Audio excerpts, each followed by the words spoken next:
বন্ধু মনে রাখো ভাইয়া, একটা কথা শক্ত কই, রাগ হইও না প্রিয় ছেলে বাপ।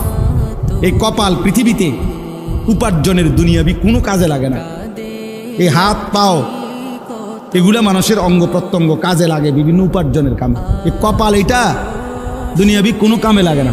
দেখ কোনো কাজের জন্য কোটা দিয়ে কোনো উপার্জনের কোনো কামে, দুনিয়ার কামাইয়ের কোনো কাজে এই কপালের এটুকু জায়গা ব্যবহার হয় না, এটা লাগে না। তাই এটা আল্লাহ তাআলা কেন বানাইছেন? খোদার কসম রব্বুল আলামিন এই কপাল শুধুই সেজদার জন্য বানাইছেন, শুধু সেজদার জন্য। এই জন্য যে কপাল সেজদা দেয় না, যে কপালে সেজদা নাই, তুই মানুষও না, মানুষের বাচ্চাও না। ইনসানের কোনো কাতারে সে পড়ে না, সে কোনো মানুষের কাতারে পড়ে না। ইনসানের কোনো কাতারে পড়ে না যার কপালে সেজদা। কারণ কপাল বানানোই হয়েছে।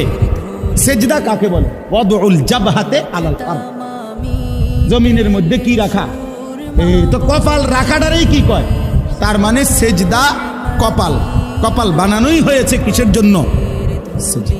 নবী সাল্লাল্লাহু আলাইহি সাল্লাম বলেন, আকরাবু মা ইয়াকুনুল আবদু মির রাব্বিহি ওয়া হুয়া সাজিদ।